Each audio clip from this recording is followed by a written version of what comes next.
During my time as a customer service team member or as a supervisor, one of the biggest things that I tried to avoid and I tried to get others to avoid is something that I call canned customer service. Canned customer service is when you walk into a restaurant or you walk into a gas station and you get that generic greeting, "Welcome to so-and-so, thanks for coming."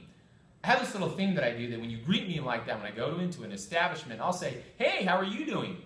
And then I wait for a response. Majority of the time it doesn't come and the individual continues to type away in their cash register or continues to make their food, which conveys the message to me, you don't really care about greeting me. The only reason why you did it is because you got a memo that said when Justin walks in, you have to say hi to him. This is a huge opportunity in the customer service industry, avoiding canned customer service, which is why we're here today, not avoiding canned customer service, but customer service opportunities. This is going to be an introduction to successful problem resolution.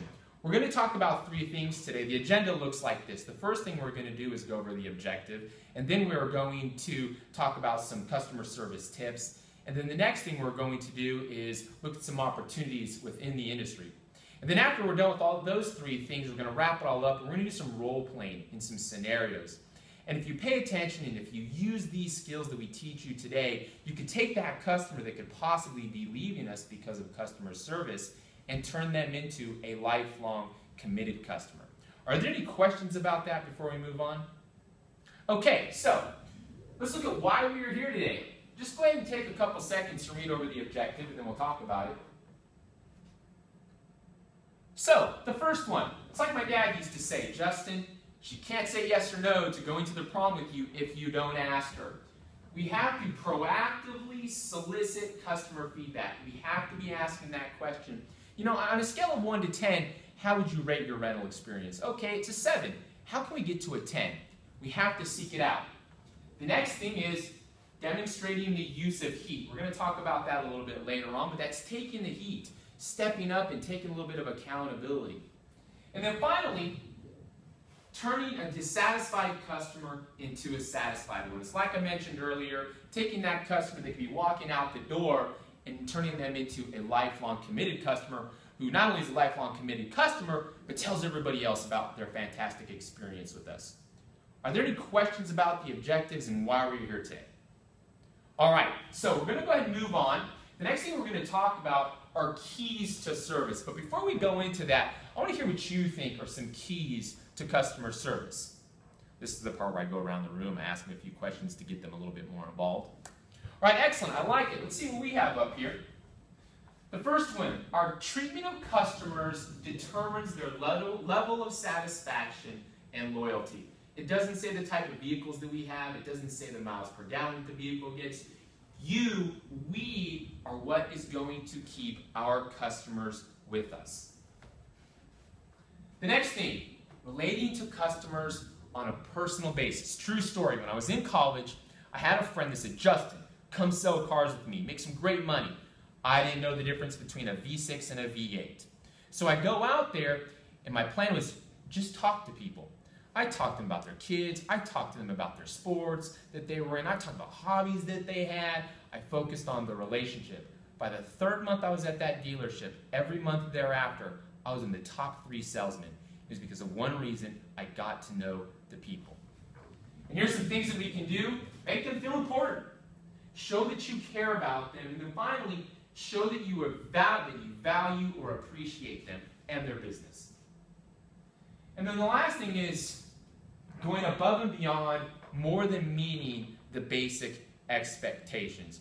I was staying at a hotel, and I went to the front desk and I said, I forgot my charger at home for my phone. Can you tell me where the closest Target or Walmart is? And they go, "Well, hold on a second, Mr. Nelson." And she went to the back and she brought out this bag and had a bunch of chargers that people had left behind. I didn't even cross my mind to ask that. She goes, "Here you go. You can use this one while you're here. Just make sure we get it back." She went above and beyond my expectations. And now, because of that, every single time I go back to Atlanta, I try to stay at that hotel. All right, so here are some keys to service. The next thing we're going to look at is some opportunities that we have. So now that we have some tips, let's look at some opportunities that we have within our industry. Look at this. 68% of customers leave us due to indifferent treatment. They leave because of how they were treated and because of the customer service that they get. All of us, again, we are the difference. The next thing, create lasting impressions. How can we do that? How can we be like the young woman at the hotel that went above and beyond? That above and beyond effort that will keep us coming back to this company. And then the next thing is convert issues into a valid experience. I had an issue.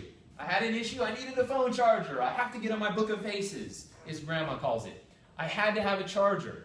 And because of this, because this girl went above and beyond my issue, I'll never forget her. Reduce customer stress. I understand that a lot of times customers are going to come in, they have an opportunity for you that you didn't have anything to do with. But sometimes we have to take the heat, as I mentioned earlier. All right? Take the heat, ask the questions, and then sometimes just listen to what they have to say. They want to vent. Take the heat, listen to them, and then see what you can do to overcome that opportunity. Are there any questions about that part? Extremely important. All right, and so the final thing is show the customer we care by doing, here's a few things: exceeding challenging expectations, responding under adverse conditions, doing what someone else cannot or will not do. Another time that I stayed at a hotel, I would drink a Red Bull before I went to work out every day, and I asked the woman at the front desk if she had any Red Bull, and she said no, they didn't have any for me to purchase. The next day I got ready to leave, and the manager goes, "Hey, Mr. Nelson, I got a Red Bull for you." He had heard my conversation the day before, and he did something that young woman could not do. He got the Red Bull for me. Again, it was the same hotel as the young woman with the charger. I will always go back to them because of these things that they do when they go above and beyond. So, here's some customer service opportunities that we have. Are there any questions about those before we move on? All right. So, it's game time. Like I mentioned earlier, we have some role plays that we are going to do. And when we do these role plays, there's going to be 3 roles. We're going to have the customer, we're going to have the team member or associate, and then we're going to have a coach. So what I need you all to please do now is to break up into groups of 3. And go ahead and spread out from everybody because it might get a little bit loud in here. All right, it looks like everybody is set up. So here's what's going to happen. The customer, I'm going to give you a scenario. You're going to read the scenario and then set it off to the side. You're going to take that scenario and you're going to approach the team member, the associate from the company, and deliver that scenario.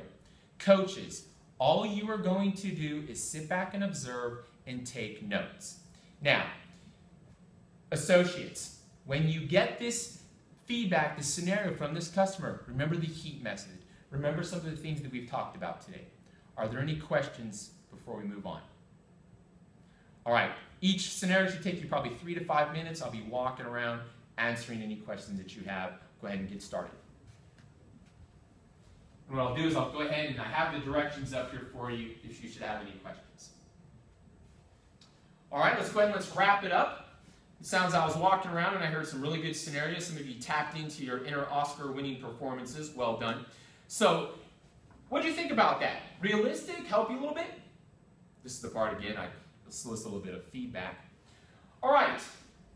So let's go ahead and let's wrap it up. We talked about 3 things today. We talked about some customer service tips. We talked about some opportunities. We talked about taking the heat. And then we took it all and we wrapped it up into some role playing and some scenarios. And like I mentioned earlier, if you take all of these things and you use them, you could possibly take that customer that's walking out the door and turn them into a lifelong, committed customer who tells everybody about this. I challenge each and every one of you to go back and use these tools. How many of you are going to do this for me? Excellent, excellent. Thank you very much. My name is Justin Nelson, and I appreciate your time. Thank you.